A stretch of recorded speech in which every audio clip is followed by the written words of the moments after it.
Hey everybody, welcome back to another episode of the podcast Strikes Back. My name is George. You're listening to our weekly podcast with the boys Kiana. Hello. And Benny. Hi there. Day 97 of isolation. Oh man. The walls. Is that accurate? I don't even know anymore. I actually don't know. I just plucked that out of the air. What are you going to do? Correct him? We're still on Zoom. We're doing it. It's happening here. And what a week in movie news. We've actually got some stuff. This is the first week since COVID really came through that we've got a few headlines, which is awesome to see. So we've got a new Venom title. We'll be discussing that. And launch date for HBO Max. And later in the episode, something that I am very excited about. We're going to be talking about some Chris Nolan films that we've been watching in quarantine, nerding out about that. We've got an awesome question of the week later on that we that's going to be a whole section in of itself to segment. And at the end of the episode, we have a teaser for a new segment that we're going to be launching on next week's weekly podcast that oh man, Benny, you hatched this out of your mind. I'm really excited. I definitely came up with this concept wholesale. No one's ever done this before. This is 100% original. This is the stage after Einstein. And folks at home, the exciting part is like you guys can kind of come along on the journey with us. So anyway, that's a little bit of a teaser. Stick around for the end of the episode. We'll be talking about that. But before all the news, all the rest of the movie nonsense that we're going to be talking about today, let's catch up on what everyone's been watching. I'm going to go first again because I haven't really been watching much other than Chris Nolan. But I don't know if I mentioned this, but I've been watching an anime called Berserk. Nice. I'm watching this on Anime Lab. It's from 1997, 25 episodes. It is just an incredible piece. And really what's the most noticeable thing about this compared to most modern anime is just how stark it is in the presentation. It hasn't got this hyper, rapid fire nature to it. It's explosive in parts, but you can tell by the budget, they really hold on frames for a long time, but it actually helps with the narrative and creates this atmosphere. And a lot of those 90s anime, they just don't have that same pause and vibe that they had. So I'm really enjoying this. It's an absolute classic. Actually, I got onto this because, I've heard about it a lot. I've been recommended it by a lot of people, but I'm listening to this band right now called Brand of Sacrifice. They're kind of like this deathcore band, and their whole album is lyrics about Berserk. So I was kind of just like, okay, these guys really love Berserk. I love this band. Let's go check this out. So that's kind of a fun way. That's the same way I got into Evangelion with this band called Fight Star. They did a whole album about Evangelion, and I got them through that. So I don't know, something about that. I'm really thinking Berserk's going to be up there with one of my favorite animes when I'm done, because I'm really enjoying it, and please God, please let me get through one TV series.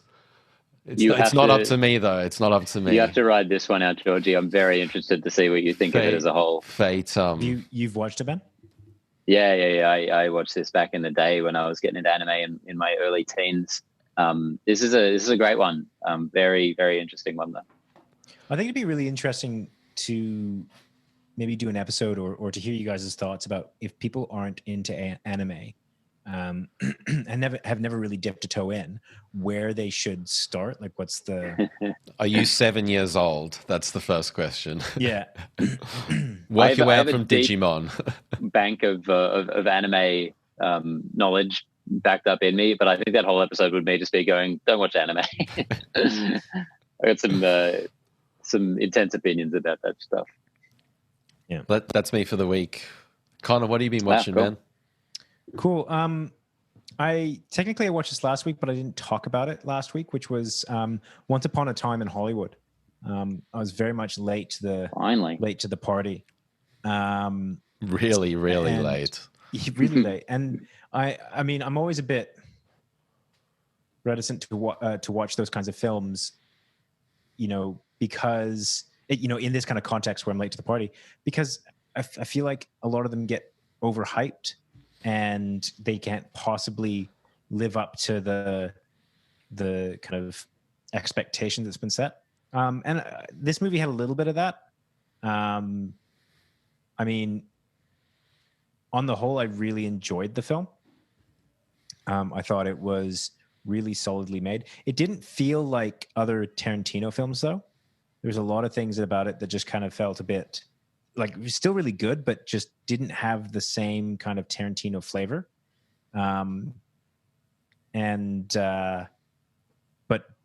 built atmosphere so fucking well.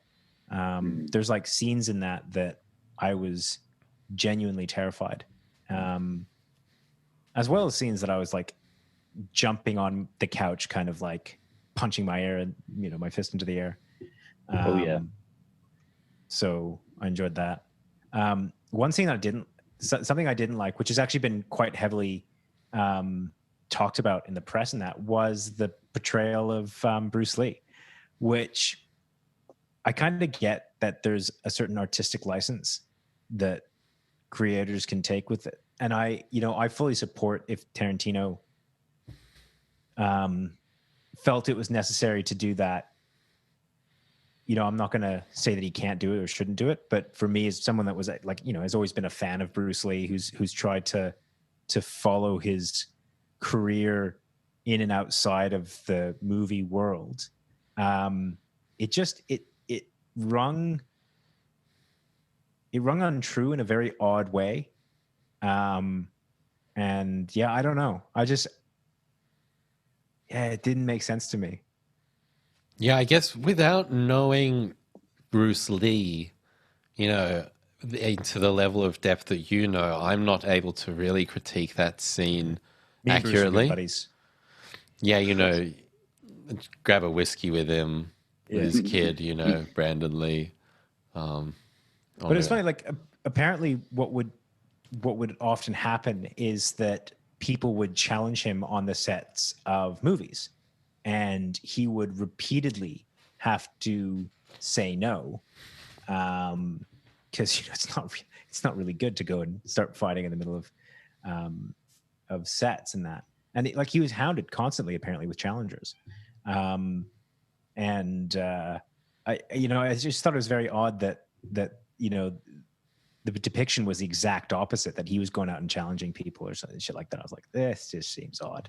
But again, it's artistic license, and it's a weird thing to get upset about. Do you guys have you ever had that in a film where you kind of, something strikes you, it's not artistically wrong, but like just because of that person or of something, that it brings you out of the film a bit?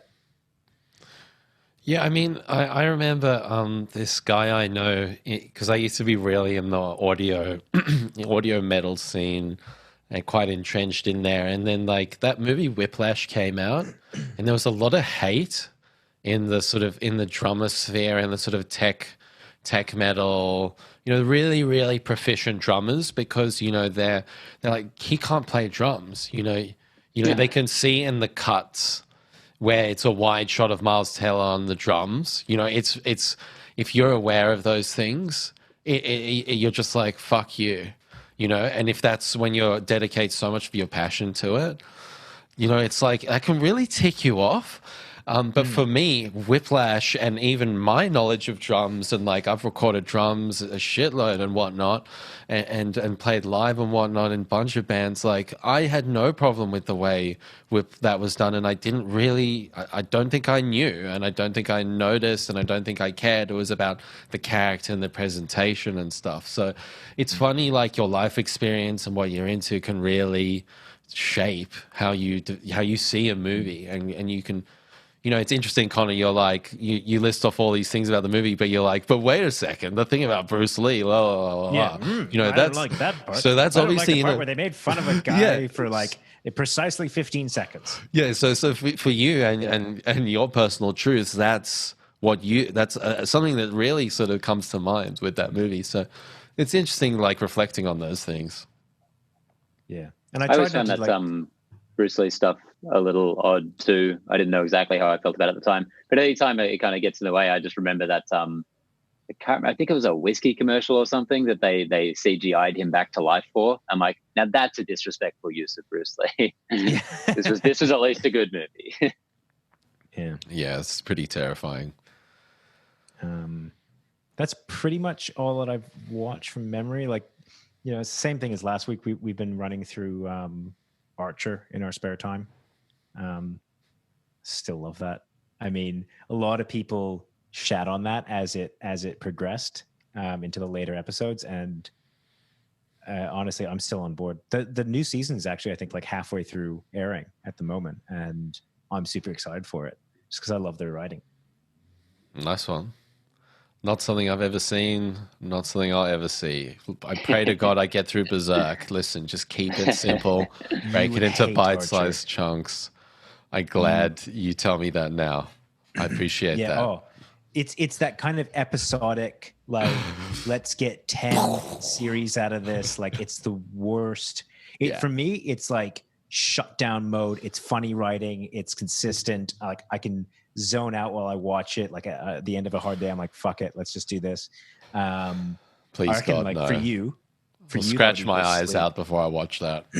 No, you just fall asleep. Let's not pretend that you have visceral reactions to movies. You just I bite my fingernails, so it would be really, really tough.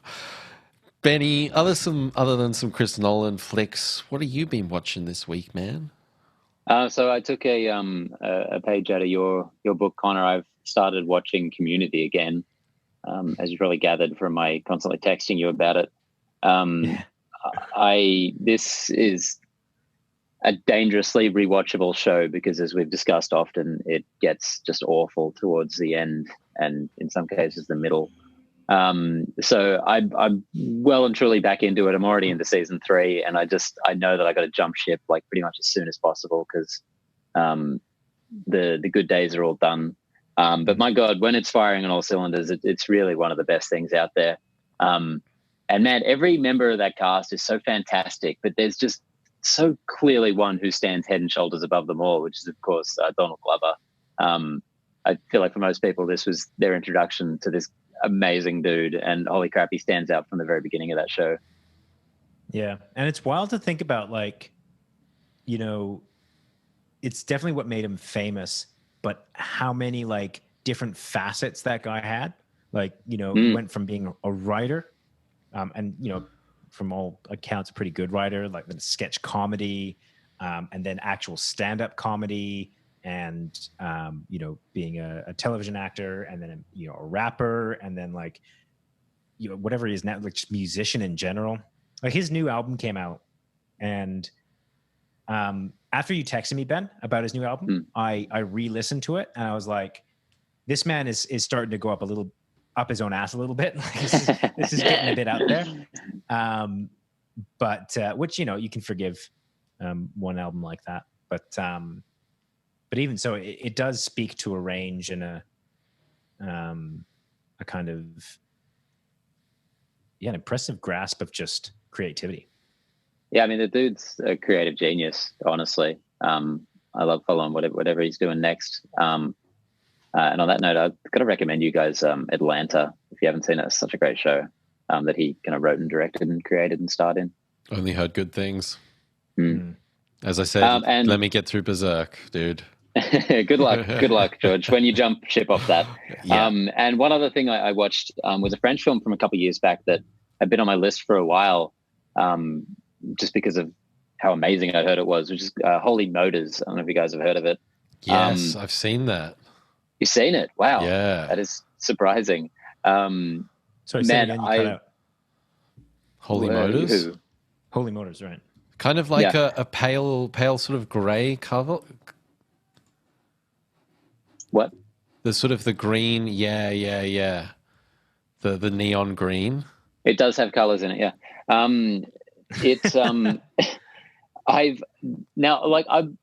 fairly film literate, but man, I've never had like less of an idea of what was happening in a movie or what a movie was about, and that never felt less knowledgeable about film than when I was reading all the amazing reviews for this. I did enjoy the film, and I think it was very interesting, and there's a lot to unpack, and I'm kind of excited to live with this movie in my mind going forward. But man, it's fair to say that to a large degree I did not get it.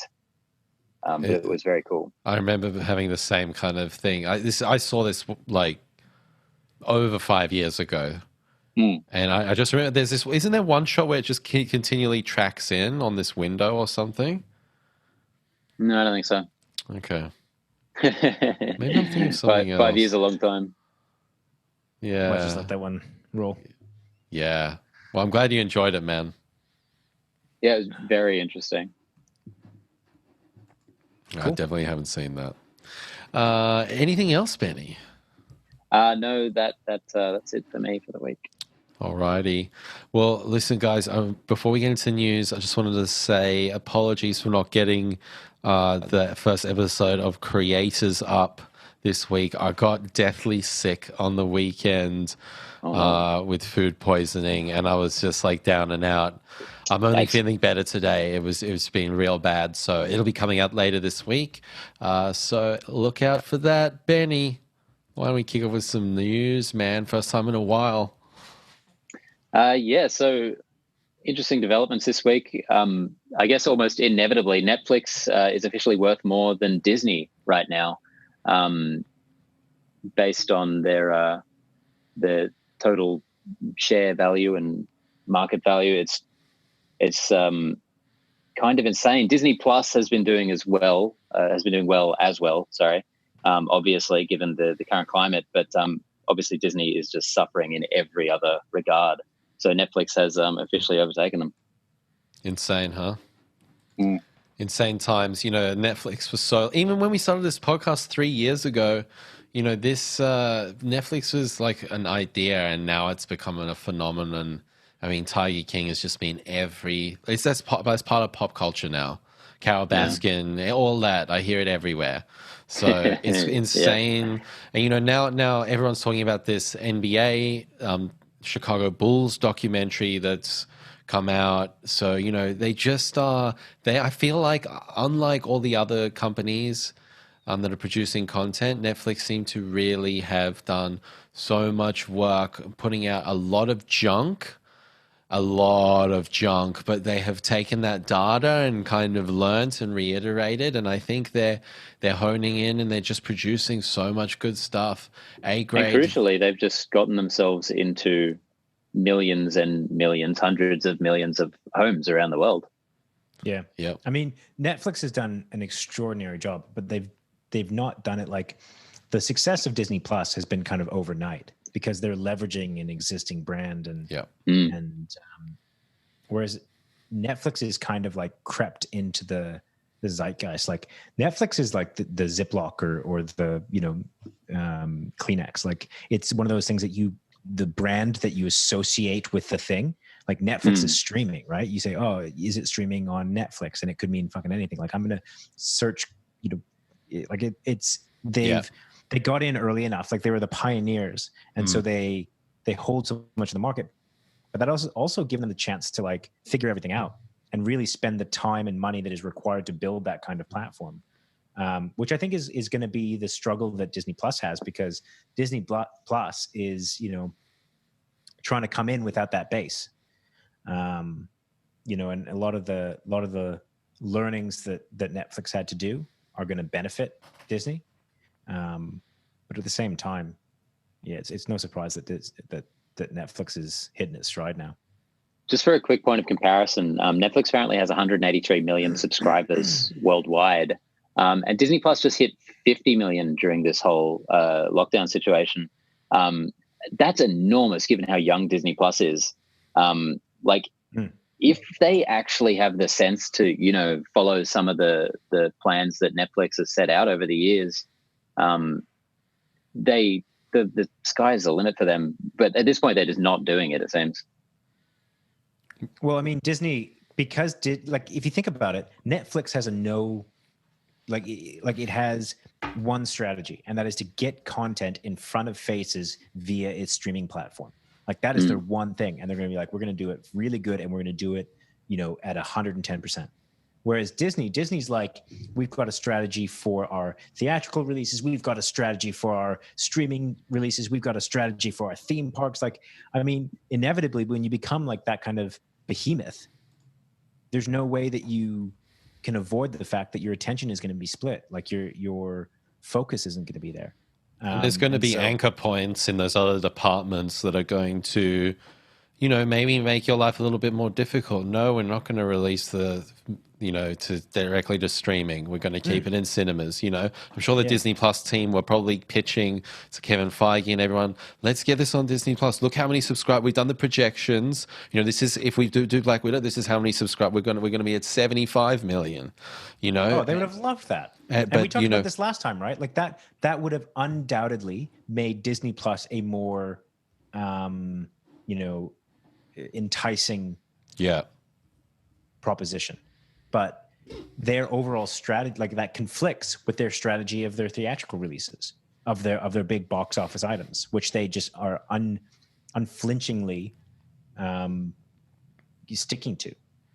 Connie, you're just listing off all of the different facets of the Disney Corporation at this point, and it is seemingly endless. All of the pies they've got their dirty little fingers in. And with that in mind, I never would have thought this possible. Just this headline, you know, Netflix bigger than Disney. Like Disney has been expanding so much over the past decade, like an insane amount. But even despite that, Netflix has taken. Obviously, there's very extenuating circumstances right now, but that headline just on its own is nuts. How many employees does Netflix have? I want to get 17. The crazy thing. Shit. Number of employees. Netflix has this is getting off the beaten path, but Netflix had their HR policy leaked a couple of years back, like a decade back or something like that, and they had like a really interesting approach to how they manage their own talent and stuff like that. And for I'm thinking of the right company. That sounded horrible. It sounded like a meat grinder. It is and it isn't. Like, their strategy was, we're going to treat you like an adult, and we're not going to, like, the theory behind it was that bad employees cost the business a lot of money, and it also costs that employee. Like, if you're not suited to this job, or if you don't have the skills, or you're not good at it, or anything like that, not only are you hurting us, but you're probably hurting yourself. Like, you're not well suited to this. So they're like, their strategy, to sum it up really briefly, was to like fire people early. Like, if you're not suited to this job, see ya. But they would give them like really good severance packages and really good recommends. And they'd be like, and they found that meant that it was cheaper for them to hunt for good talent and, like, you know, pay people well to leave than to like stick with bad employees for 2 years. Gotcha. So listen to this. Netflix in 2019, 6,700 employees. Disney, 2019, 223,000 employees. Wow. That is a lean and mean machine, Netflix. I love that stuff. This is an awesome story. Hell yeah. Digital age for the win. Fair enough. Well, kind of along similar lines, we just got a Variety report this week that informed us that Universal's Trolls World Tour has had the highest digital-only opening of all time, with around $50 million, which, if you want to kind of compare that to theatrical runs, you would kind of double that figure, because there's no theaters taking half of that away from them. So that's an interesting kind of, to have a number there in this experiment of kind of cutting out the middleman that is the cinema. So Disney's reporting on this? Universal's reporting on this? Variety. But how are they getting this data is what I'm saying. I don't know, but they're Variety, so it should be pretty trustworthy. So what I mean is, like, you know, Netflix isn't necessarily transparent. Like with the box office, there's a transparency there. And this is something I've been thinking a lot about recently, is like, how do you collate all this stuff together? And is there a public space for this, or are they just press releases where people get to know this data? From rental and buying, they'll know. Like that's basically as easy to find out as box office. So you can find out like how many people have rented on, YouTube, iTunes, everything, all those platforms. You can find that data. I'm presuming you'd be able to say so. Yeah, this would be pretty different than Netflix's personal data regarding their viewership. I guess this is more like a traditional channel. It's just digital, but it's still like buying a one-off purchase off iTunes. Yeah, it's a digital release, not a streaming release, I believe. Yeah. Okay, makes sense. Yeah, good news for trolls, a whole though. lot of sense. And that's an interesting experiment to have it be that film, because I would feel that a kids movie like that would be a little less of a good proposition for certain people to shell out, $20 US to just rent it. Whereas you could have say they did this with Black Widow, people could get together, split the cash, pay $5 each, families and stuff.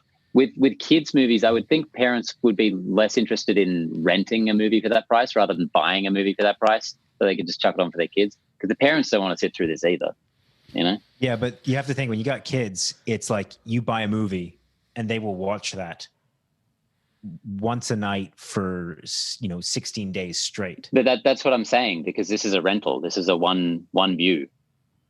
This is I think a $20 rental digital fee. Release includes purchases, I believe. No, but this is a new release. It's only rentals, because all of these kind of direct to digital things they've been releasing, then they don't have purchase available for them. But Onward was Onward. renting. I thought it was the other way around for Onward, because when I went to look for that, it was only available to buy $24.99. It wasn't available for rental. That technically already had a theatrical release, though. Like that was Didn't that happen with Rise release. of Skywalker as well, Connor? You were like, you couldn't get the rental Also before had a theatrical date. release. Yeah, but that's like theatrical releases. Yeah. So, okay. Let me just have a look at this. I'm Makes trying to sense. figure out where you can purchase it. But yeah, fuck trolls, man. Like I used to love those little things and shampoo their hair. Trolls, like I had a few trolls. I just like they were just the best. So I've got some Ninja Turtle trolls right here behind me. Really? Can you show us? Can you grab it? Or was it a little disrupt? No, I'm not changing. I'm not touching my setup here. I ignore that setup. I haven't touched it in 70 years. If I take this phone out of the selfie stick, you'll lose me for the rest of the show. Yeah, fair enough. I have no idea Anyway, yeah. It may not be available in Australian markets yet. That must be it. Yeah. I would say. But not a huge amount to glean from it necessarily, just because this is one case. This is early days for this kind of direct-to-digital stuff. But an interesting start, and certainly something to keep an eye on. But back to the streaming world, we finally got a launch date for HBO Max, May 27. Oh. Now, I have been looking desperately. Is this just the States? I would say so, yeah. Anything about Australia? Yeah, because Stan has been in a bidding war with Foxtel, I think, this whole year to try and get the rights to HBO properties. So I think that, if anything, that'll delay this HBO Max thing for us for a while. But, VPN will fix that easily enough. So on one hand, this could certainly be seen as, another streamer just entering the kind of already starting to get flooded market. But I really think HBO Max could be a pretty decent contender. Because just a quick rundown of what we're looking at here. Obviously, it's in the title, HBO, which is one of the biggest libraries of the best collection of television ever made. I don't think you could compare any single collection of TV output to what HBO has. But of course, this is a Warner Brothers company, so this has got all of the Warner Brothers stuff as well, all of DC, all of Cartoon Network, Adult Swim, which that in particular gets me very excited. So that's Rick and Morty, which is a pretty major currency nowadays. Okay. But yeah, so there's Warner Brothers, New Line Cinema.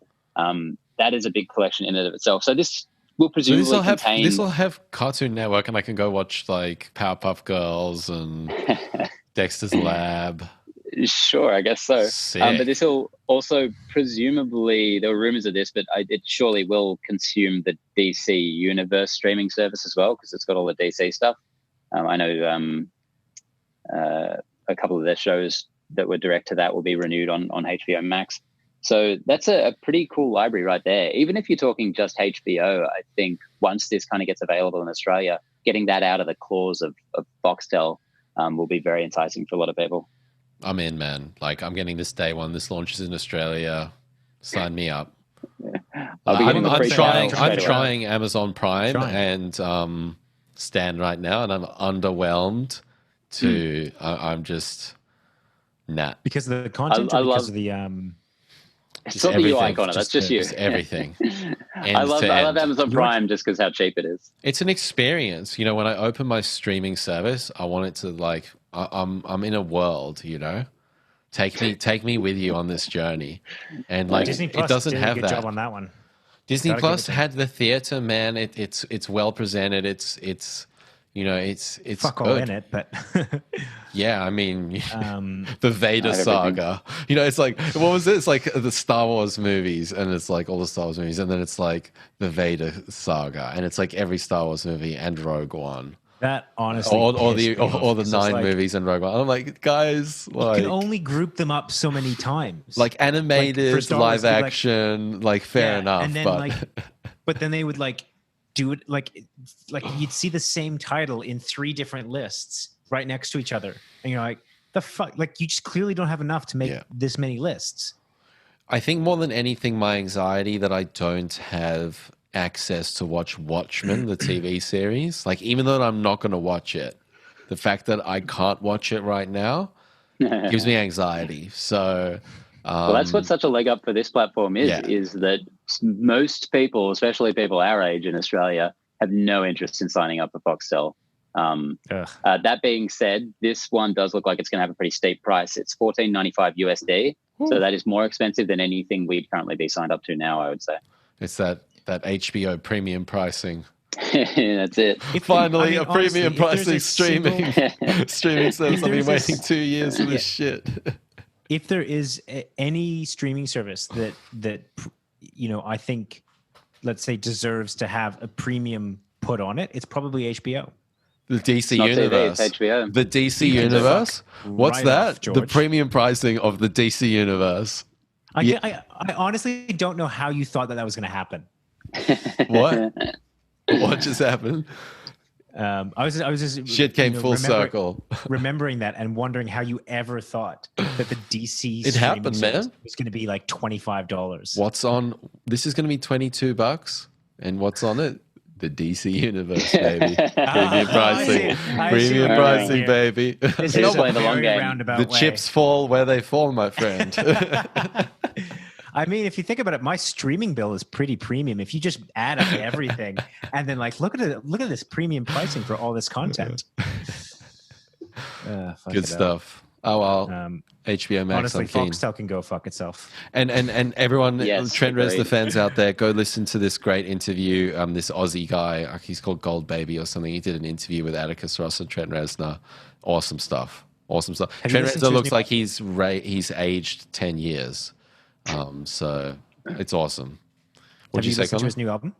I need to check it out. It's an instrumental. Yeah. Is it? Sorry, was it that Reznor new album? Yeah, so it's Ghost. No, well, it's Ghost 6, isn't it? Ghost 5 and 6. Right. Yeah. I've only heard amazing things, so I'm more of a song Nine Inch Nails guy. I'm more like I need the vocals and stuff. Like I like Ghosts, I chuck them on. But I'm not just like I'm dying for it. You know, I'll put it on when I need to. You know, so don't push it. All right. One of his Ghost songs is like the most successful song of all time, because it was the basis for Old Town Road, which I could not believe when I found out. Yeah, I heard about that as well. Very cool. All right, we're kind of done with the streaming world for now. Back to actual movies. Actually, before we jump onto that, okay, yep. I was just reading an article that said that Stan and Foxtel are bidding for HBO shows. That's what So Benny I said. literally said that in the last story. Benny Did you said really? that. Yeah. How did I fucking miss Absolutely. that? Clean out Because you your were looking up ear that holes, story, evidently. Yeah, clearly. Sorry, guys. He's Oh, got the man. knowledge, Alright. bro. Don't worry. It's all up here. I don't even have a phone or a computer on me. So, Fuck. alrighty. Next up, revisiting something we mentioned before, Lionsgate is moving forward with a Hunger Games prequel, the very Game of Thrones sounding The Ballad of Songbirds and Snakes. The director Francis Lawrence is returning from the back three of the previous four movies, and apparently it's going to be a story about Donald Sutherland's President Snow character from those movies, set during the 10th Hunger Games, I believe. Where do you guys sit with this franchise? Because it feels like a real flash in the pan. It was one of the biggest things in the world for a couple of years there, and then really petered out. No pun intended. I was Can you guys hear that? What? Fantastic Beasts. Fantastic Beasts. This sounds like fucking Fantastic Beasts. Sounds like the same old shit. yeah, that was Take true. that. Yeah. See, can you handle what a that? journey. Huh? Yeah, okay. What a journey. I kind of the first one was decent. Like, it wasn't anything that I thought, deserved any Oscars or anything like that. But it wasn't bad. The second one I was actually quite surprisingly on board with. Like, I thought that was pretty cool. Same. I can't exactly remember why, but I'm the same. I'm exactly the same as well. I thought the first one was kind of trash. And I think a part of that might have been my snooty anti-young adult phase. We're all coming out of that Twilight era. But then the second one came along, directed by Francis Lawrence, who I love his film Constantine. I think he's a very talented director. And it was kind of like a remake of the first one, but I thought it was a lot better. Yeah, it was like round two. It didn't pull any punches either. Like, I just remember it being a little bit more brutal and a little bit more like, oh, fuck, all right, here we go. But I think that number 3, and I don't think I actually even watched number 4, just kind of, again, just fell a little bit short of the mark. I didn't have enough interest. I also remember, like, the public sentiment was like, we don't give a fuck. When 3 and 4 came out, they're like, whatever. Yeah. Really and interesting. I think that for me, the world has a really interesting concept. It has really, like, the theory behind it. Like, I imagine the book would have been really good had I ever read it. But the way that the story was presented, I just kind of felt a bit like, I don't really care. Yeah, I mean, the reason why I bring up Fantastic Beasts is this just stinks of that. Let's go back in time and look at Dumbledore when he was young and find out it's the same old shit. And we're going to get a very similar product. I think, to your point, Connor, this franchise has gassed out, and it will make a solid return. It might not be a bomb. I think Hunger Games still has decent brand equity, but is it going to be? I don't think it was a bomb, but I think it was like 300 million or something. I don't think it did very well, but it wasn't like it lost money. It was like, okay, that was a solid little return with a little bit of profit. I think it was coming up against like Star Wars kind of returning as well, so that was not helpful. Can you imagine? Yeah, so I think there's potential for like a tighter budget on this, maybe 40 million, and it can bring in 150, 200, but like to be at that level that it was 8 years ago or whatever when number 2 came out, you're dreaming. Yeah, if they played safe like that, George, which there's no way they're going to do, they could have something on their hands. But I think the idea of them trying to sell a Hunger Games movie without, Katniss Everdeen on the poster is not going to happen. I honestly think it's really different than Fantastic Beasts in that Harry Potter was a phenomena, and it was a phenomena from beginning to end. Right, like that was a really strong brand and a really interesting world to boot. And whether you enjoy those films or whether you don't enjoy those films, it has to be said that there was, at least from an equity point of view, or like from a brand point of view, that made a lot of sense. If you're talking this again, I just don't see it as being like, I don't understand. Like I'm looking at the let's have a look here let's just look at domestic gross. Oh yeah, comparatively, the Hunger Games Mockingjay Part 2 bombed like first one was 400, second one was 424, then 3 was 337, and then the last one was 281. I mean, fuck me, that's like... There's no doubt, like, Hunger Games is not at the same level as Harry Potter and never will be.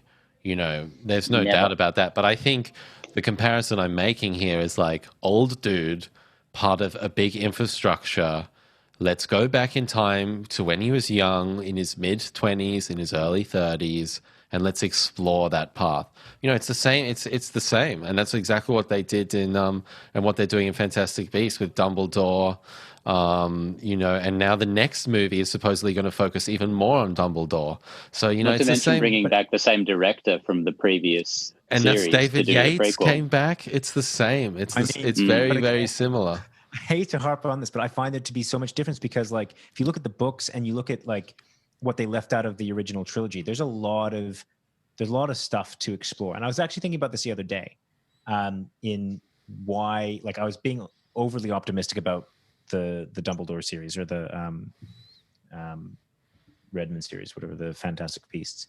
I was being overly optimistic because I was thinking to myself, one of the things that they missed in those last 2 films of the Harry Potter series was that exploration of Dumbledore's past. That was a massive part of the books. And it's one of the things that made, for me, that character one of my favorite literary characters. Like, I absolutely love that.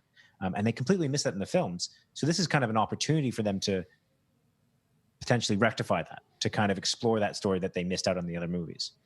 And then obviously add a little bit here and there. I can't guarantee that they'll be good movies, but the concept, I think, is there. History tells us no. Yeah. You know what else the next Fantastic Beasts movie has in its favor? It's starring Johnny Depp and Ezra Miller. So that'll be some fun PR for them. Ooh. Damn. Johnny Depp's done a number on his image, though. He's I'm sure that'll work for his global public image. Sure. Did you see any reporting about that stuff that happened with the recent stuff, though? It was like barely talked about. I didn't think anyone wanted to eat their words or show some nuance in the conversation at all. I mean, it certainly wasn't as big as the initial reports where, exactly. His reputation is tarnished for life. Yeah, you can't watch that off. He's kind of the, for better or for worse, and it's probably for worse. He's kind of become the poster boy for, see, I told you, by, trolls on the internet all around, which is kind of really unfortunate. Yeah, definitely not helping. Yeah. But anyway, I refuse to talk about Fantastic Beasts anymore. Let it be stricken from the record. So we'll see how this goes. Into it. Straight to video. I don't even really love that series. I just get really annoyed about how much you hate it. It's just so unjustified. No, let's not get into it. We're Let's talk about some a good Venom. franchise now. Yeah. The Sony universe of Marvel characters, the Sunk. Venom has got an official title, Venom 2, Venom, Let There Be Carnage. The big reaction on the internet was Maximum Carnage. The title of the most famous Carnage story was right there. Why didn't they take that? But there it is, Venom, Let There Be Carnage. I love it. I imagine that one of the reasons they did do that is that they would, if they used the title from that particular story, then they would have to adhere more to that story, or people would expect. No, they wouldn't. Have you seen an MCU film? They all take big comic book art stories. They don't adhere to them at all. I suppose Civil War. They're in name only. I think this is great. I think it leans into the Venom brand, and it's perfect to me. It seems so fitting. Just Venom 2, boring as batshit, doesn't feel like anything. I can understand people don't like it. Maybe it's a bit cheesy. Maybe it's a bit too kiddie. But I think it's cool. It's different. It's unique. It stands out. Yeah. Are we reading different titles? It's how unique is it? Let There Be Carnage. It's not just a number. What have we? Can you give me an example of a similar comic book movie title? What do you mean? So it's not like Thor Ragnarok. It's not like a single word. It's not like Civil War. It's almost like got a phrase elements to it. It's got a phrase to it. Like, can you name any other? Because I can't think of any. I mean, off the top of my head, not particularly. I mean, I just like it. Exactly it to just my kinda seems point. like Exactly to my point. I mean, Yeah. you've outlined Name some one. very specific ways that I have Name to one. like find a title for that. Because that's what I'm referring to about the title, dude. Unique. I mean, like if something, if we're giving it the praise of like it's So unique, odd. it's fresh, or something like that, I kind of expect it to be something that's going to like blow me out of my seat. Maybe it's just that I have a negative connotation with this series. I have no, I guess. Are you naming the title or not? I'm not going to think about comic book movies that happen to fit the exact like sentence structure that you want. You brought it up, Connor. You brought it You up. brought it up, dude. You brought it up, man. Home. Spider-Man Far From Home. Also a Sony property. You can go fuck yourself. Yeah, okay, yeah. I'd say that's pretty. I'd say that's got a similar element to it. I'd Not say so much of a Homecoming double meaning, doesn't. though. I'd say Homecoming doesn't. Anyway, you go the ahead, other part Connor. of this. The other part of this news, say, of course, go ahead. inevitably was that the film is delayed, like every other film under the sun right now. Which so I do have an honest question. Do you guys think that this will be a good movie? Like, do you think you'll enjoy it? Sorry, I think you're gonna hate it, man.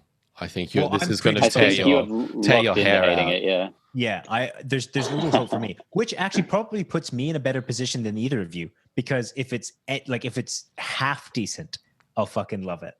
I reckon one scenario could be you actually do like it, and then you go back to Venom 1 and you're like, oh, that is actually cool. I can definitely see you doing that. I highly doubt that. I can definitely see that happening. I've also made my position very clear on Venom, and it would, he's dug in too deep, and to flip flop would be to show It's weakness. okay. You can change your mind. It's fine. Which is a person of North American descent he cannot do. Yeah. That's. I'm really keen to see this. I don't know. I can't say if it'll be a good movie or not. I'm very excited to see what Andy Serkis' interest in the franchise is as the director. As we've said I think 1 or 2 times I've seen Venom back when I was in cinemas. I really enjoyed it. Whether that was the movie's intentionality or not at various points, it can go either way. But I'm very keen to see what they're going to do with this one. Yeah. And George, you're on board? You think it'll be good? Yeah, dude. I'm excited. I think hopefully they even dial it in even more. You know, they've got a good. They made some mistakes in the first one, and hopefully they fine tune it. I mean, I think that there's the ability is there. Like I think we all agree there's a lot of stuff that they did right in the first one. Maybe me and Benny agree that. No, I've never. You keep changing your mind on this Venom topic, man. I'm getting confused with your stance. Go back to any time that I've talked about Venom. Like I'll say, like getting Tom Hardy is really confused. great in it. There are really good elements to it. I liked the kind of the humor of it, but I think they just did more wrong than they did right. Like that's. So I think there's options there. If they actually, I don't know, get someone to write a decent story and a decent villain and all that, then I'm on board. Well, they've already improved Woody Harrelson's wig from the first one. I think we've seen a couple of pictures. He doesn't have that ridiculous dead animal on his head anymore. Man, that was heinous. That was carnage, all right. You're gonna wear we're gonna buy you one of those for the review, Connor. You're gonna wear one of those wigs. Yeah. Yes, please. Any more on Venom and this amazing title? Yeah, this really unique, vibrant, catchy title. I can't wait. You're going to be listing me out 20 titles like this for next week's episode. I'm just going to get texts on the group and if you do not, I'm coming for you. Coronavirus or nothing. Fucking bring it on. Like, I want you to list them off 1997. Directed by. All right, guys. So we've been kind of doing these little series of films where we sort of Spider-Man Into the Spider-Verse. That's a good one. Keep going. Sorry. Yeah, no, that's great. Add that to your list. So you got 18 more to get. They're all Spider-Man films. You got 18 more to get. X-Men: Days of Future Past. No, that does not count. What do you mean no? No, Let There Be Carnage. It's got like It's the Days of thing Future that's Past. no. Days of Future Past, Scott. It's like that's no. Let There Be Carnage has like a phrasing to it. Like let there be carnage. Like it's got a wrestling element. Wrestling, yeah. It reminds me of wrestling. I think that's exactly what I'm alluding to here. It reminds me of wrestling. Right. So you want Days of Future Past? Like you're not going to say that it's got like. Do you know what I mean? Like the phrasing element of it. I can't describe it. I can't describe, obviously, because Connor keeps laughing at me and he's being an ass. Yeah, you know, like I just think laughing with you. you're not laughing with me. I'm not laughing with you. You go fuck yourself, you little fuckstain. Anyway, But let's get on to the real good stuff here on this sophisticated movie podcast, where we talk about Chris Nolan. try. So I actually only got to watch 2 of his films this week, but we all chucked on a few. I don't know, Benny, do you want to kick things off here? Because you were messaging us in the chat, and it seemed like you were having a ball. On and off, sure. Yeah, I mean, we should start probably by just talking about the man himself, Christopher Nolan. I mean, this is a guy who blew onto the scene. Everyone kind of has a different start point with him, I would say. I think the first film of his I saw was probably The Prestige, because I never saw Batman Begins in theaters. You and didn't? I remember, no, that movie was a real sleeper.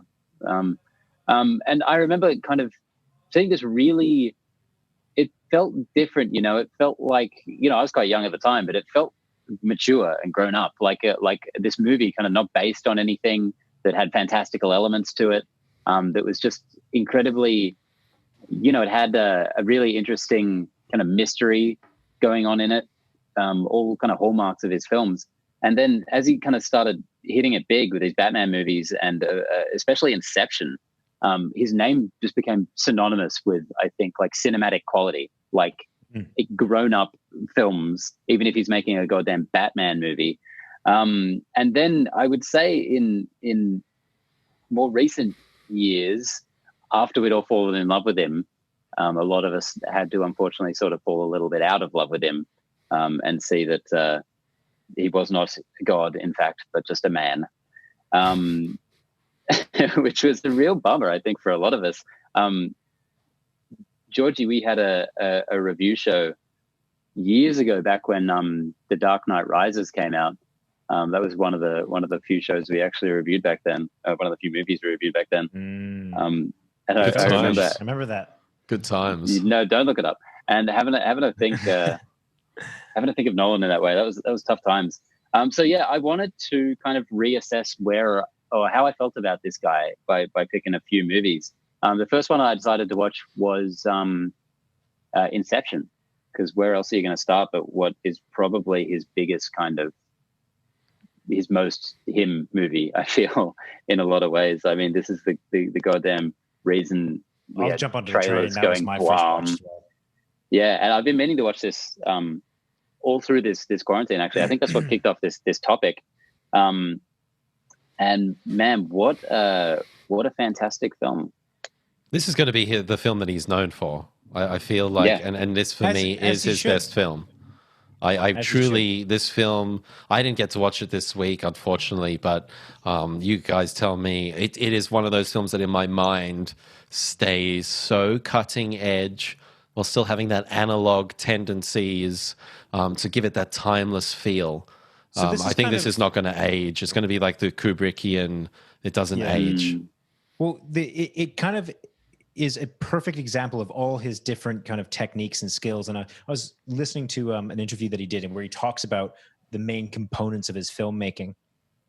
And one of the things being, do as much as I can in camera. And he didn't, negate the need for special effects or for digital effects. But he said that there's a certain kind of, there's something that you get when you have something right in front of you.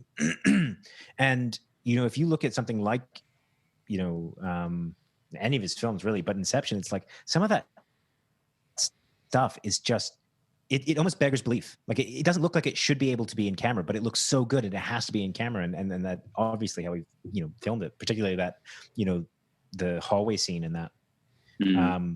and from that to his music, I mean, if you look at some of his older stuff, it's really good, but this was, I think, his kind of his best, or at least one of his best, in terms of the music complementing the visuals, and even on top of that, just the character and the writing. Like that's something that you can rewatch 10 times and pick up on things and find something interesting in it. Like, it's just, I think it's probably one of my favorite films of all time.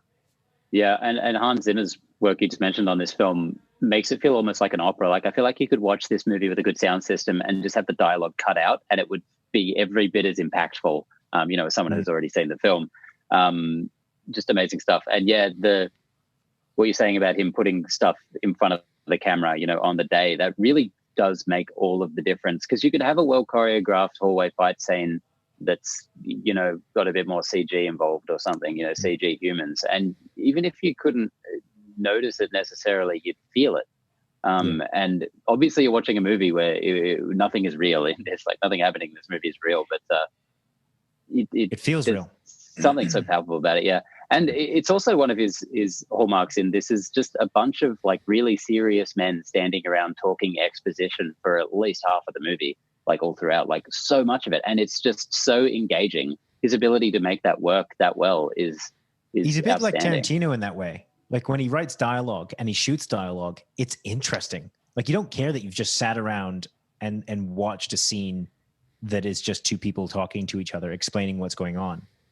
Yeah, like, but it's like, that was beautiful. Do you think he's like Tarantino? I disagree. No, there. It's unique in the way that Tarantino I don't know, is Connor. So I'm going to call you up on that. Whereas this is really specifically exposition, which that is a really unique talent right there. I mean, yeah, he's a lot more technical in his writing than Tarantino. Tarantino has like this conversational flow to his, and it's got like I feel like I'm watching a conversation on the street. While Nolan, it's like every piece of dialogue serves the story, and it's like no thing is out of place. There's no fluff, While Tarantino, there's like some things where you could say, yeah, that can totally get deleted, But I mean, in the sense that, like, if you were to show me a scene where two people were just talking. Like, if just dialogue. Like, I'm not saying their dialogue is similar, but in the sense that you can watch it's fine. But yeah, I think to the point, what I love about this film in particular is the sound aspect, and how Nolan uses a gimmick in here with the horns, and that's become so.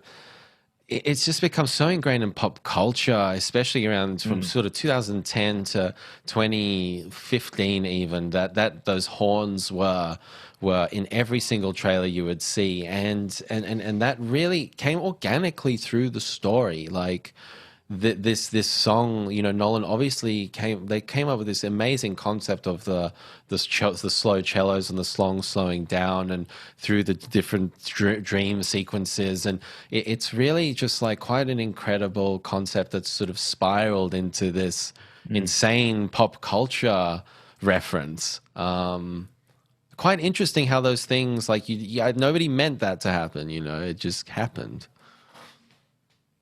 Nobody meant it to go into the zeitgeist, or no one. Yeah. Like, they were just trying to mean to design the sound like that. I'm like, I'm pretty sure he put some thought into it. Sorry. Yeah. Just because of Hans Zimmer. Well, exactly. They were trying to do that. They weren't trying to create something that becomes part of. How could you even predict that? We're gonna use a really big brass section, and you know what? In particular, on our trailer, we're just gonna like boom, wah, wah, wah, wah, like, and for the next 10 years, trailers will copy us.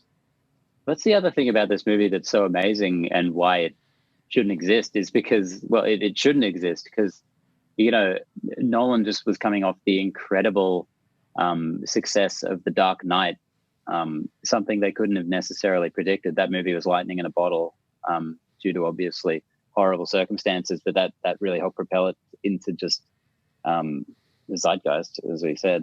And then I think it seems to be kind of just a well-accepted truth behind the scenes that he didn't really want to come back for another Batman movie, especially after Heath Ledger's death. And they were just kind of like, here is all the money in the world for a third Batman movie. And he was just like, can I have a little more as well to make another big budget movie that's not based on Batman? And they're like, yes, whatever you want, just come and make this goddamn Batman movie.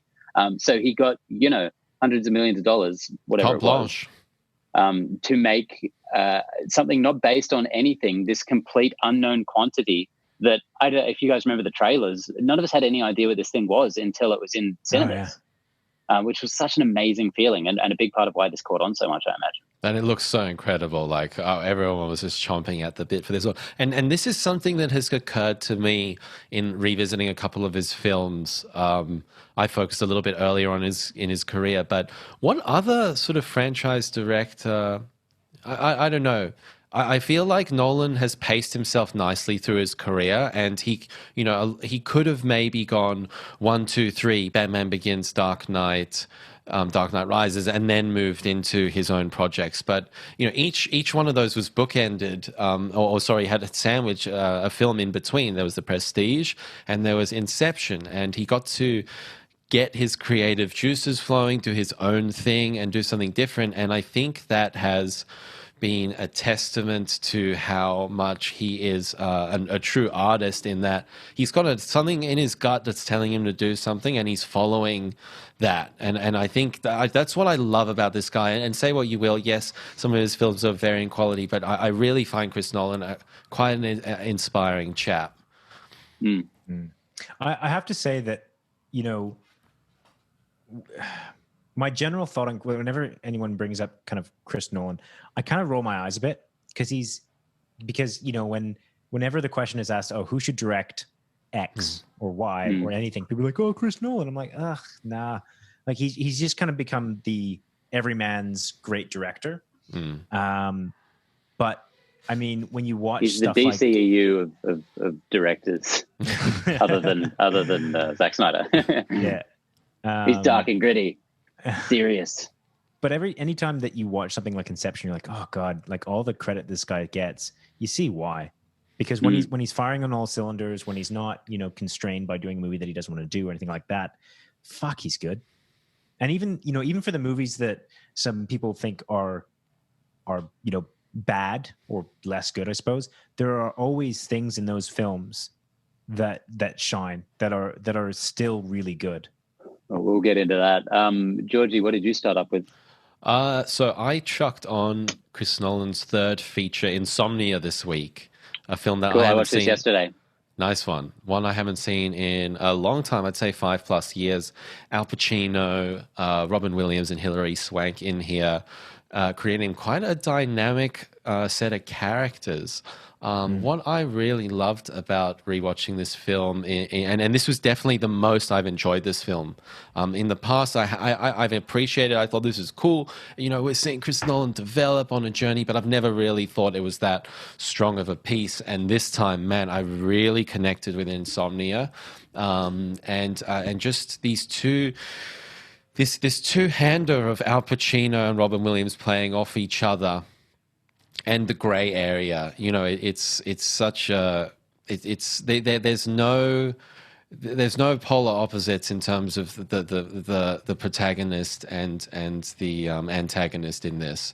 They both have a dirty a history, and you're navigating this story, and the setting in Alaska is so beautiful. It's shot on 35mm film, and it really has, it feels very timeless. I think I can watch this film in a long time and I won't know, is this the 90s? Is this the 80s? Is this, I don't really know. So again, another timeless element of it. I had a great time, and I thought it was really interesting to see Robin Williams in this.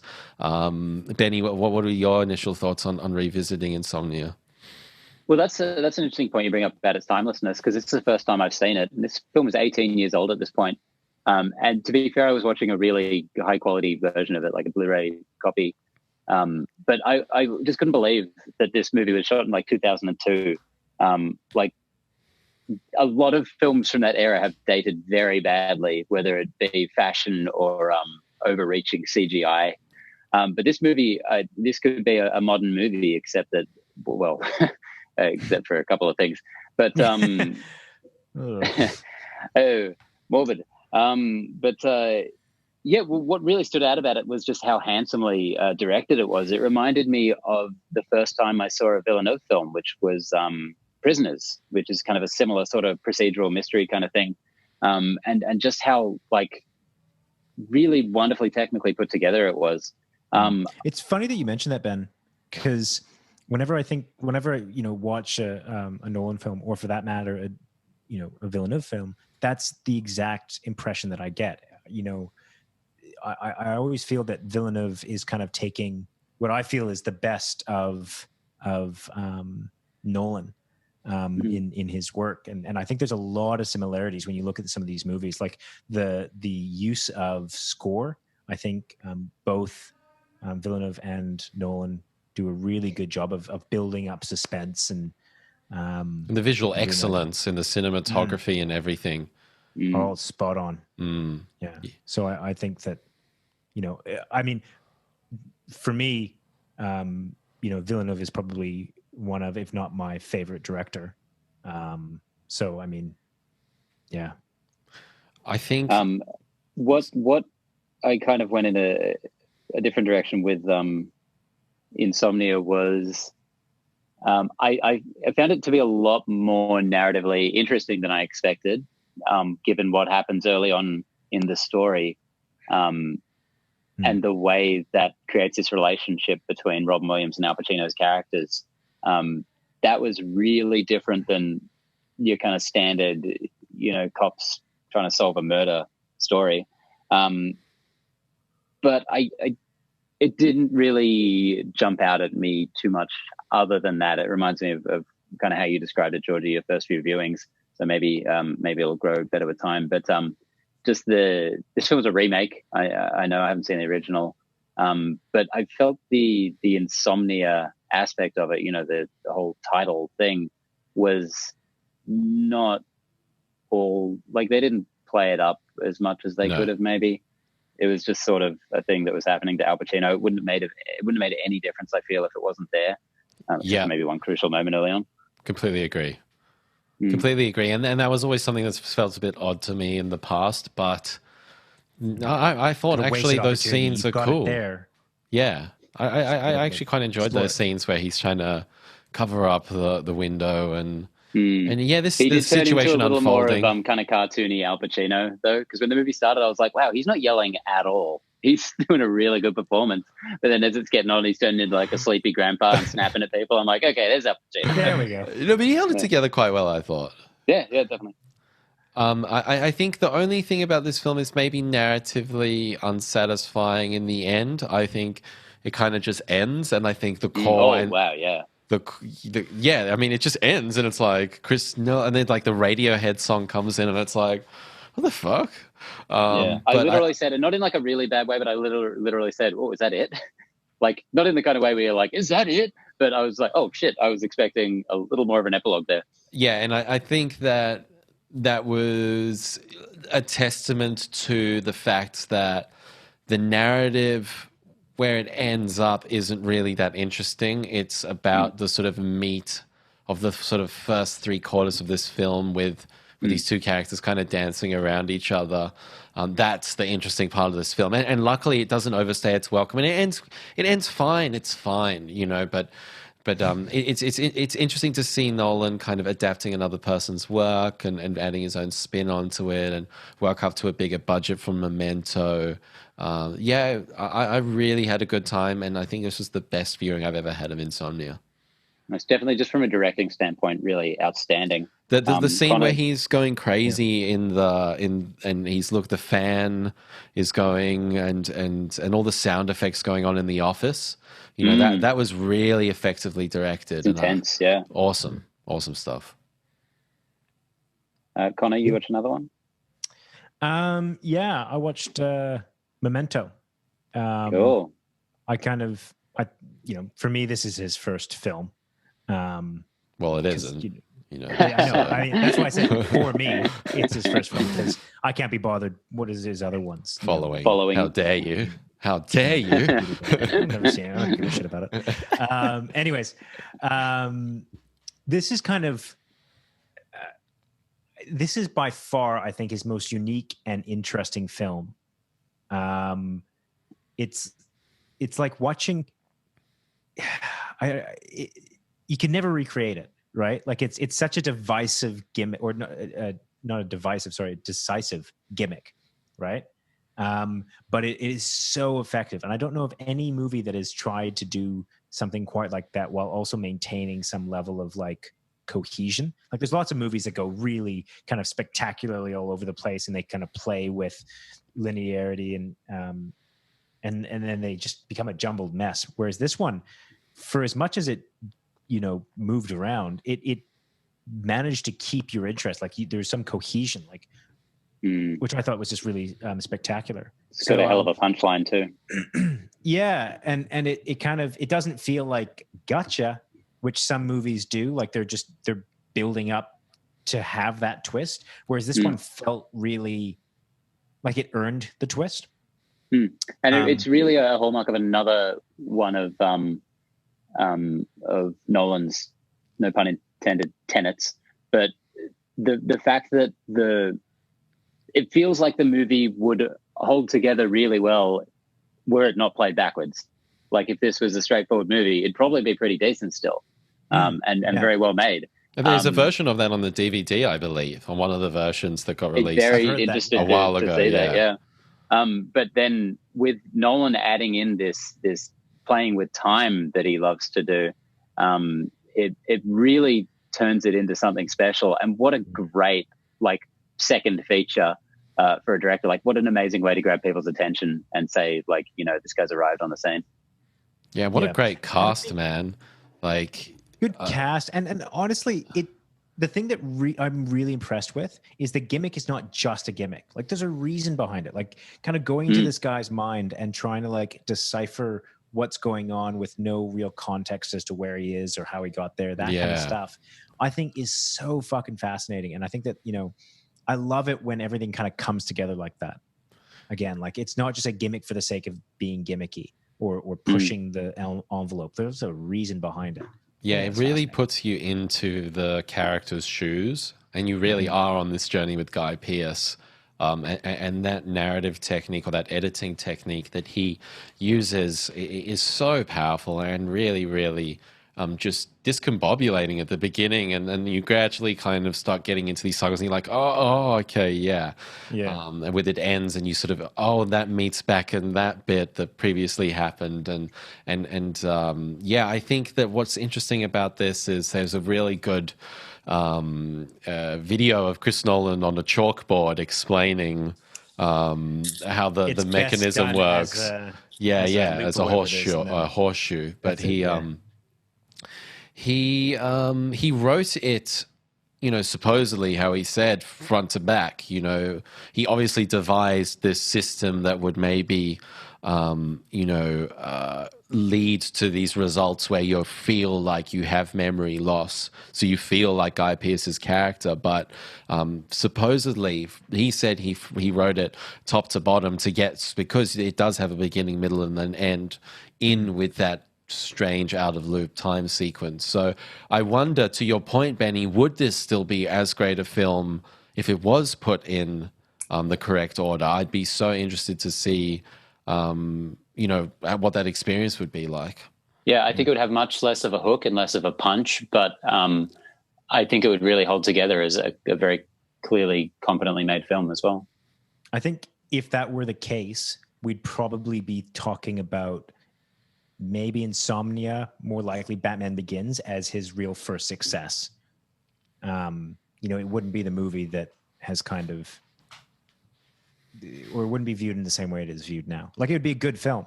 And it'd be one of those films that you'd be like, have you seen his earlier stuff? It's, it's pretty good actually. And it was really interesting to see where he got, his start and all that.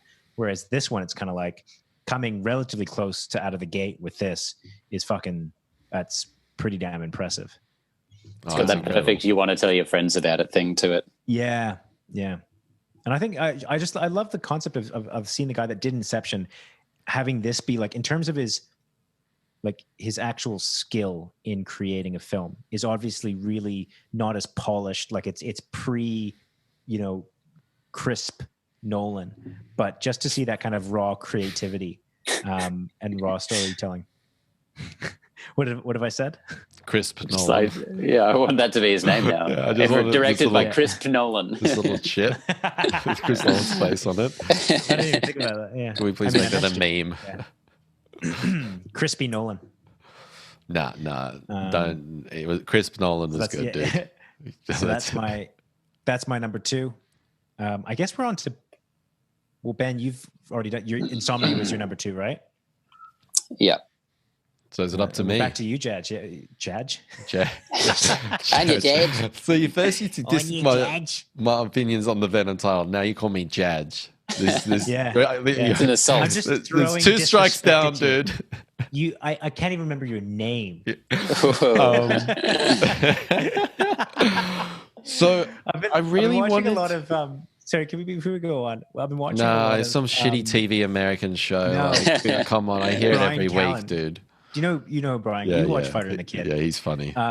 And so much of what he does, I'm like, God, I do that. When he just talks utter shit. And you can tell, like, no one believes this. Like, no one could possibly. Please stop listening to that podcast because it's encouraging you. Oh my God. It's basically me at 55. Oh dear. Anyway, Chris Nolan, number 3. I decided to put on, as I said, number 2, isn't it? No, because I only watched 2, unfortunately. Oh, okay. So yeah, that's fine. I watched The Prestige, 2006 Prestige, Lovely. which I did see in cinema, and what a really interesting piece to compare against Insomnia. 2 characters again, head to head.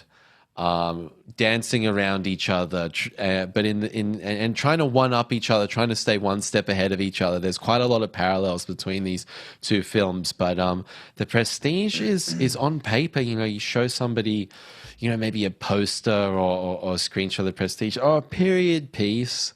Like magicians. This isn't a period piece. This could have been set in any time. What's happening here is the equivalent of what's going on with Netflix. This is a tale of people at the cutting edge of trying to push a medium forward, and you have Hugh Jackman and Christian Bale trying to find this most amazing trick, trying to become part of pop culture, and everyone's talking about trying to get that glory on stage, and they keep talking about getting their hands dirty, and that's what this movie's about. It's the tragedy of the pursuit of success. It's a tale. I was thinking about Steve Jobs when I was watching this. Somebody, you have to abandon your friends, you have to abandon your family, you have to do everything you can to try and get what you need, even self-inflict wounds upon yourself. And it's an incredible film, and I think this, was, again, I love this film. I really love this film, but again, I had such a good time watching this. I think this could have been the best viewing I've seen of it as well. I think it's really interesting you mentioned that, because so many of his films feature that concept of obsession and like the psychology of obsession, and kind of what we are willing to do, not only to others, but what we're willing to do to ourselves in order to kind of pursue our obsessions. I mean, if you apply that to any number of his films, it's a central theme in what he looks at, and I think that's really cool that he does that he has those central themes and things that he presents in most, if not all, of his work. I think that's kind of is like a little calling card. Like, it has to do with time, and it has to do with obsession. And, like with The Prestige, you're getting this Nolan that's kind of, he's got Batman Begins under his belt. He's had a bit of success there, and everyone's kind of talking about the gritty superhero thing, which is propelling this whole new wave of the genre forward. And this guy's gone ahead and done a period piece about magic. Like, this is a ballsy move, man. And maybe in today's landscape, something that, you wouldn't see a lot of. You're not going to go see JJ, jump from Star Wars into something like this. It's very, very interesting to see that kind of decision making. One of the things that really stood out about this piece as well, and alluding to kind of what I was saying before about Memento, writing this film front to back, is this film jumps around in time so much, but it does it so better than any film I've seen before, I believe, because it doesn't feel jarring. It naturally flows. These little hooks and these little reveals that happen along the way, revealing this mystery, especially with these 2 guys reading their diaries. recounting events. This is so sophisticatedly done, and it couldn't have been written any other way, I don't believe, because if you try to write these different timelines, you're like, I'm going to take this bit from there and that, I think it would have gotten too complicated, and this, it's just, I'm just in awe of this film, if you can't tell. I think it's just a masterpiece. I was the same one. As I mentioned, this was the first of his that I'd seen. I saw this in cinemas. I also saw in cinemas that year The Illusionist, the Edward Norton magician film. Which is not nearly on the same level. No, I chose very clearly that year which director I wanted to follow. I remember I saw it in cinemas as well. I did exactly the same thing, man. And I remember being a kid being like, that was not nearly as good as The Prestige. Yeah, it was kind of having such similar movies to compare in certain aspects at that age kind of made you realize, there are good and bad movies to a degree. Like there can be a stark difference. And this is the one that blew me away. I can go back and forth, but I think this might still be my favorite of his. I think it could definitely be my favorite of his. And I love what's really cool about this film, and I think maybe not, but I think like Nolan deals so much in reality, and this film is actually has a science fiction element to it. That is so appealing to me and adds an amazing edge to it. I say it's not a period piece. This feels like a mystery. It feels like a drama. It feels like a suspense thriller. And what an amazing cast. Just overall, incredible. So those were my two, and as I said, interesting to see the parallels between these two pieces and the characters. To your point, Connor, like very much almost all his films, realized, how much Nolan, is in control of his work, and he's really painting a canvas of himself in all of these films. And you can see that thread in there, and it's so satisfying. I know I mentioned before that I compare him a lot to Villeneuve, I think that one of the things I find interesting about Nolan, I do love that he has like a way of going about things, that he has themes and all that. But one of the things I really like that Villeneuve does that Nolan doesn't, is that he can kind of reinvent himself in a film. As much as I love Nolan films. What are we talking about here, mate? We chose the director for the segment. You got to stick to that director. Thank you very much. Fine, I'll talk about it in the terms of Nolan. With Nolan, I feel like no matter what, I know kind of what I'm going to get, and that in and of itself is a little disappointing. You knew you were going to get with Dunkirk. What's Tenet going to be about? Tell us the plot of Tenet right now. Come on, bro. Get off it. It's not going to... No. I'm not saying that I can tell you what the plot is, but in terms of those themes, like you kind of know... There's such a Nolan-esque piece. Like if you watch a Nolan film, you're like, oh, Nolan. Like you feel it. Like and part of that has to do with the quality of his craft. So you know that it's going to feel like a Nolan film, is what you're saying. Fucking stop busting my balls. I got it, bro. It's a valid point. I got it, bro. But all I'll say is, to your point, is that Nolan does write his scripts, so he does have that 360 control of the narrative, whilst Villeneuve is using different people's scripts, and he's really more of a true director.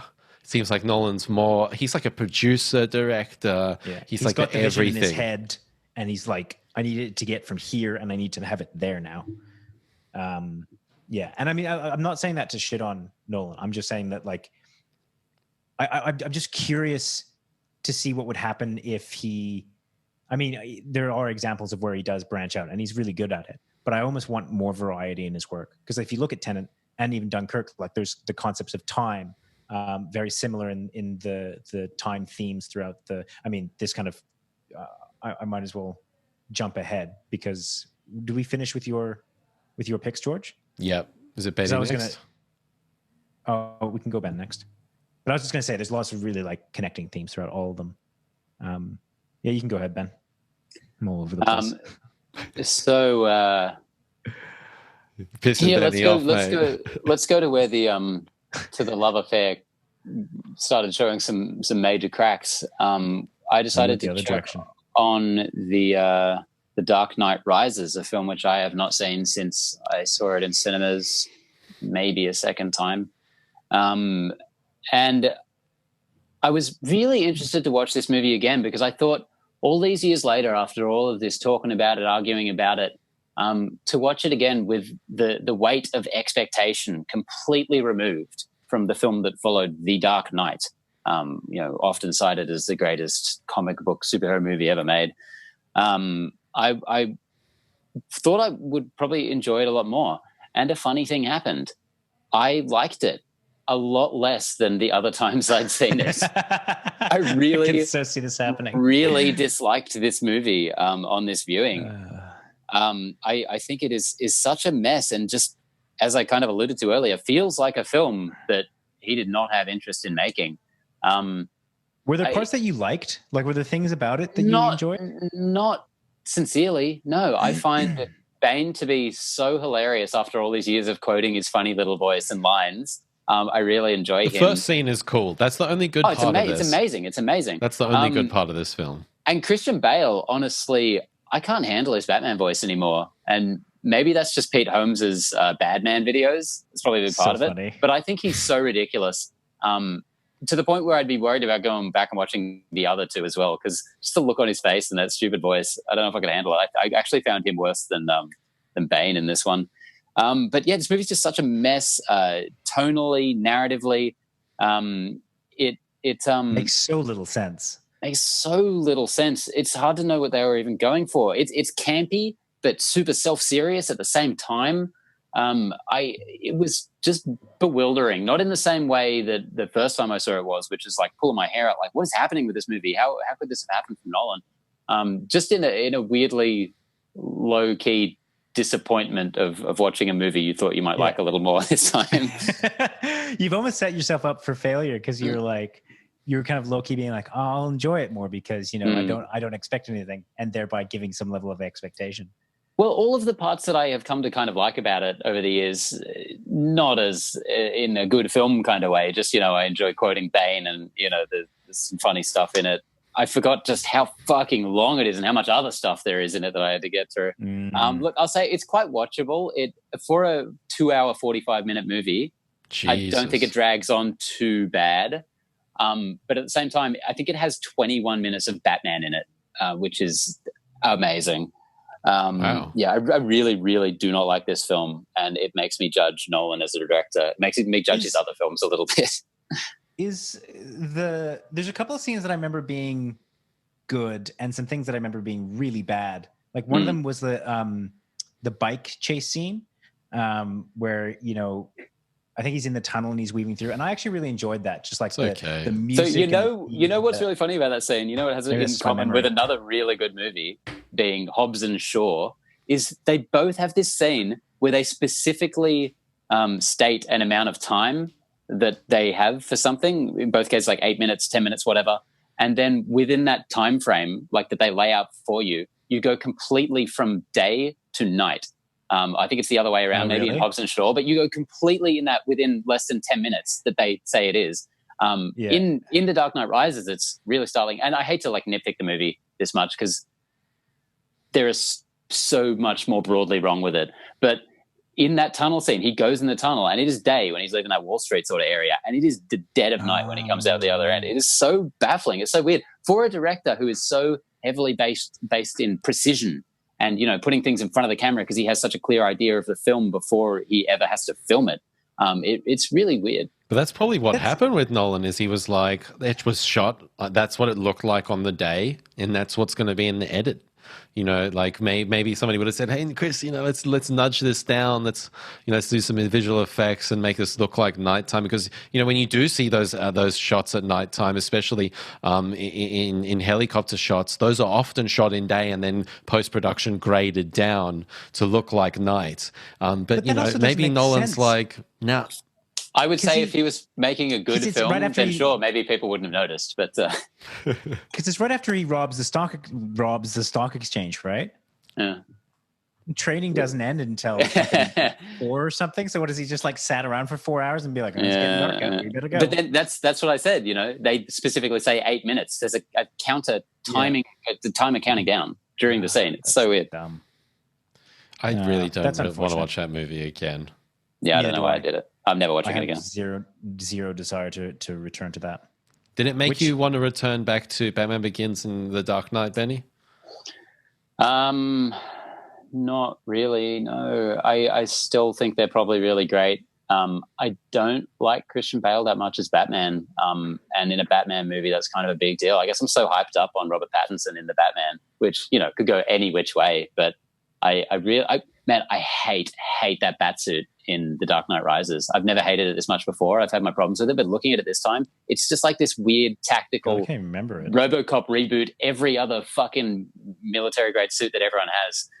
After being spoilt so much by the MCU all these years, and their amazing costumes, amazing and like really faithful kind of costumes, they really capture the spirit of these characters. Just looking at this nothing suit that just happens to have pointy ears, I'm like, I fucking hate that. I've got a question for you.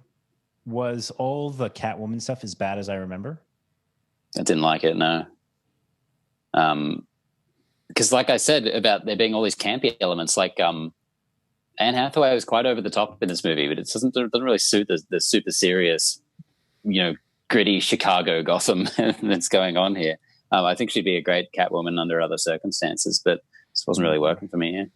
And don't get me started on Natalia Al Ghul twist. Oh, please, dude. And this whole movie where they're focusing on Bane being the child who escaped the pit, and then it's like, no, it wasn't him. He was just some schmuck who likes Marion Cotillard, as you would. So you didn't get to Interstellar, There's that Benny. one scene where he's like lying on the ground and she like lovingly puts his face back together like a child. Something like, oh my God, you have ruined that character. Like in one scene, you have just taken away all the... For all of this inane, like, psychobabble that Bane's spouting in the entire film, we'll give it back to the people. This was never his crusade. He didn't give a shit. He was just hanging out with a chick. Fucking horrible. Having said that, it did birth the Badman skit of that, of being like, when he's talking about boning her. Oh, my God. So, have you gone through and watched that internet series of Badman? Who are you talking to? Because I certainly have. George. No, I haven't, sir. He's so spot on. Pete Holmes, he does the most. He will ruin Christian Bale for you. I'll tell you that much. Happened for me. But it is honestly some of the funniest shit. Like when he's talking to Superman, like Superman's like, "Oh, we should team up." And he's like, "Fucking why? You don't know me." What the fuck are you talking about? I think I have seen. I've shown you at least one. Yeah. No, I think I have. Now you talk about it. Yeah. Yeah, with the guns as well. He's not dead. He's sleeping. I specifically remember almost laughing into tears in the Dark Knight Rises video, where it's the very end of the Dark Knight Rises and Gordon shows up and he's like, Harvey Dent, can we trust him? It's like, he died 8 years ago. It's so good. If you take anything away from this, go watch Badman with Pete Holmes. It's fucking hilarious. It's like all 6 worthwhile skits or something. Yeah, fucking funny. And Georgie, no, never got to Interstellar. That one didn't. I definitely think it's a better film than The Dark Knight Rises, but unfortunately, it didn't live up to the excitement of kind of being like the spiritual successor in certain ways to Inception. He's done another Batman and he's another standalone original thing. Yeah. It definitely wasn't blown away. I think I probably will give that one a go this week because it's been an interesting journey. I'm surprised that I didn't jump onto Interstellar. Because better than 2001: A Space Odyssey, right? Have I actually said that? Yeah, dude. I stick by it then. Did I plant my flag in that hill? I did. Okay. All right. Let me get back up there. I just don't like 2001. Yeah. Fair enough. I ended up doing something that is inadvisable, but also not a terrible thing to do, which is I went back to Dunkirk. And the only reason that I say that is inadvisable is that nothing will compare to the first time I saw that in the theater. No. It is such a film that belongs in the theater. Exclusively. I remember listening to the speaker, like the speakers would shudder when the planes came in, like it was anxiety. hearing those planes. And it just doesn't like, I mean, it's better if you have a good sound system, like if you have a sound bar or something like that, and you're not just listening it off your TV. God, that'd be shit. Who do that? I'll pay that's but it's just not the same, right? It just doesn't convey this, like that movie is meant to be seen on the big screen. I remember when Having said that, sorry.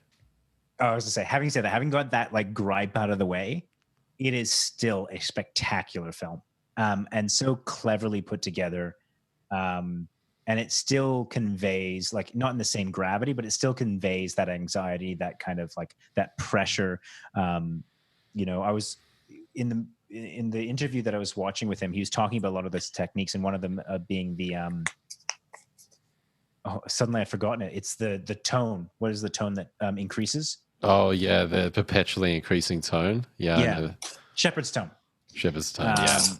He's talking about using that and then interlocking between scene, or going in between scenes to build that tension. So like both audio and visually, building up and ramping up the pressure. Just the way that he shoots it in 3D space. Like, he doesn't use a monitor. He sits there and he wants to see how far away he is from the subject, or like how far the camera is away, and like how everything relates to each other. Like, apparently he doesn't really use zoom. Like if he wants a close-up shot, he gets the camera and he shoves it in the face. It's he only uses prime lenses. That's very commonplace.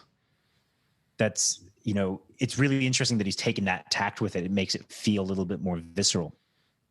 And the reason why he's doing that is because he's looking at the actor's performance. He's like, okay, old mate's got it lined up. We know what the shot looks like. Now I'm just making sure that we've got the human emotion.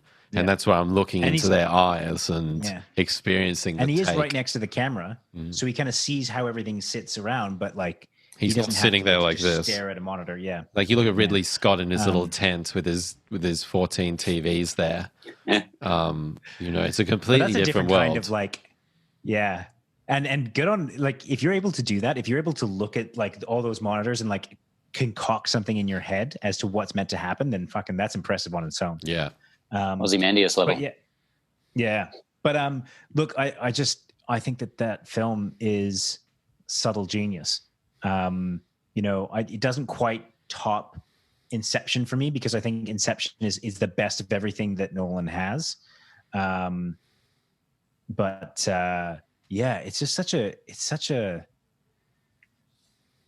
it's another example of how he brings all his little idiosyncrasies into a film. Just playing with time, having that time theme in the just can't in the music help and I remember we were like, when I went to South Africa with my folks over the Christmas break, my dad, I saw he was watching Dunkirk, and I almost slapped the headphones off him 6 hours into the flight. I was like, "What are you on a plane?" Yeah, I was like, "What the fuck are you doing, sir? What are you doing watching Dunkirk with a shitty ass? Like, what are you doing?" But but to your point, Connor, it's like he really loves going to the my mum and dad go to the cinema like more so than most people, but they're normally watching like a little rom-com or like a French film or something like but he I just remember it was, regardless, to your point, Connor, is he still got a real kick out of it, and even without that cinema experience, the film still translates. But the optimal way to see it is in the theater. And I'd say that of most films, like the optimal way to see most films is on a big screen with a good sound system and all that kind of stuff. But there are certain films that just like they demand you are missing something if you haven't seen it in the theaters. Yeah, Nolan's, of course, been given a lifetime pass to I Will Always Get Excited for one of his movies. So Dunkirk was sort of a disappointment again, Three Strikes, because despite his previous two movies, I was like so keen to see another fucking Nolan film. And it left me a little cold. I really think it is a technical, absolute stunning masterpiece. And, so well constructed in so many ways. But already not being interested in war films and then having a film that is more or less without a narrative, I could only get so much out of it. And for what a film like that has to offer me, I really do think it is amazing. But it's not my kind of jam, unfortunately, especially from a guy who makes stuff like Inception. To that point, that's why I'll probably never see Dunkirk again unless it's in the cinema. I've seen it once. Yeah. I saw it in the cinema. That's great. Perfect. Spot on. Yeah. Well, folks, that was fun. Right? That was some good Nolan time. I need to watch Inception this week. That's definitely on my list. So I'll report in on that next week. But everyone at home listening, let us know what your picks for Nolan are, and why do you love him so much, or why do you hate him? Maybe you think he's a piece of shit. I don't know. But let's cap things off. Can we collectively decide to stop just throwing Nolan in the hat for a director of a film every time we want to do a fantasy director thing? What was that? He's not making a Bond. That was me agreeing with your point, apparently. Yeah, agreed. And I think we'll be talking about something fun a little bit later. But let's before we get into that, let's do question of the week. We've got an awesome question from Drake Trevaskis here. Quite a long one and quite a lot to unpack. Cool name, Drake. Did I say Drake? Or maybe I did. Jake. Sorry if I said Drake. But Jake. That's your new name because that's you're Drake. Hella cool. Long-winded question. Do you think the director of a Marvel film even matters, given that it's styled like a TV series, and in most TV shows, the director doesn't really do much but direct the actors, as the crew is consistent and do the same setups for action, location, whatever. And in most cases, it is the showrunner that has the final say in the script and the direction. And in this case, it is Kevin Feige. Might be the reason why they choose directors who haven't had much of a mark. And given that they know that this will be largely out of their hands, they do it so they can get to do another bigger budget film later down the track, e.g. Taika Waititi. Might explain why Sam Raimi is going to do this to get out of career jail, and why Scott Derickson didn't want to do it again. Are there any Marvel films that have distinct directors' imprints on the film other than Guardians of the Galaxy and Ragnarok? Whoa, big calls there. A lot to unpack. Benny, Connor, where do we start here? We've got a lot of parallels to TV series, and I think there's some interesting connections being made there. I think that's well observed. I mean, it certainly is run more like a season of television. And to that point, I think to a degree the directors do matter less than they would in smaller productions or more auteur-driven films. Yeah, I'd probably agree with that in the sense that part of their success is that there is some level of homogeneity between the films. It is there is an overarching story to them all. But I don't know that I would go so far as to say that it doesn't matter, or even that they got directors that have made little mark. Like you got the original directors like Kenneth Branagh, Jon Favreau, Joss Whedon were all well-established directors, at the time. And I think they made very different films. And I think they put, within the overall scope of the MCU, I think they all put their particular mark on it. I'd even argue that for Taika Waititi. I mean, maybe it's just because he's from across the pond for us, but in Australia, I knew who Taika Waititi was and had watched and loved a lot of his films before he jumped onto Ragnarok. But of course, you've got your Alan Taylors and your Peyton Reeds and whoever else, which certainly adhere more to that. TV guys certainly adhere more to that that kind of Hollywood thing of taking someone who's made a movie, if that, and chucking them on a production so they can potentially strong arm them into just making what they want them to make. But I mean, if you look at the Russo brothers, and as an example, you said that they kind of deal more with the action on that. I mean, that stands out. Almost unquestionably, the MCU films that have the best action are Russo brothers. Russo brothers MCU films definitely feel like other Russo brothers MCU films. You can't tell them apart.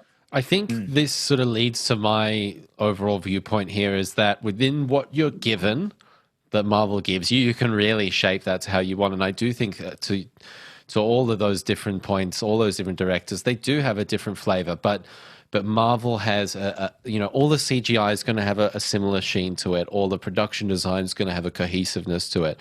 All those other touch points that are in these pieces, that also adds to the homogeneity. The music, the Marvel logo at the beginning, everything about it just makes it feel like this. The insistence on shooting everything in wide shots and mid shots with no close-ups among all of the movies, and that's is very strange. everyone shat on it, but the Dark Phoenix, I remember those close-up shots, and I was like, wow, like I'm seeing Gorgeous. This in a superhero film. This is so intense.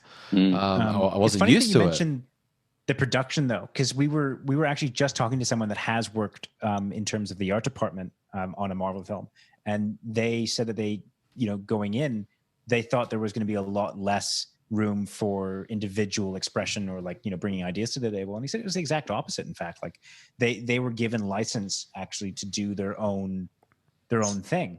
So I think that the image of MCU is probably not quite the reality. In terms of the freedom that you have as a director, or that's on the micro, though. I think on the macro, though, we've heard about these very public struggles between the directors and Marvel. Like, it really seems like things, especially early on, with Jon Favreau, Joss Whedon, it seems like Marvel wanted things a certain way and they got it. And I'm not discounting that at all. I think that there are certain points that they will be quite insistent upon.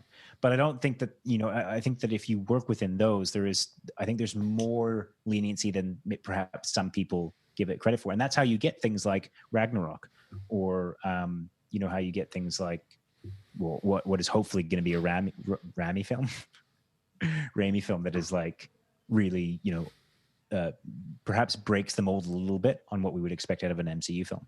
I would love to see a little more stylistic divergence with these films, because I feel like it's overstated that these movies all have to feel of a pace. I really feel like they could branch out a little more, especially now that they're, the most popular brand in the world. I think we could stand to have a little more experimentation in them. Apparently there's even like a musical number in Eternals, which I'm sure will be factored very much into the story.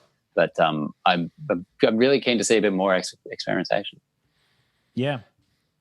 What do you think about the point of, sort of like Sam Raimi leveraging those characteristics of these productions to sort of propel his career in a new direction? Because, I've been saying, and we've all kind of been saying, that this is quite different, that a director of his pedigree is coming in.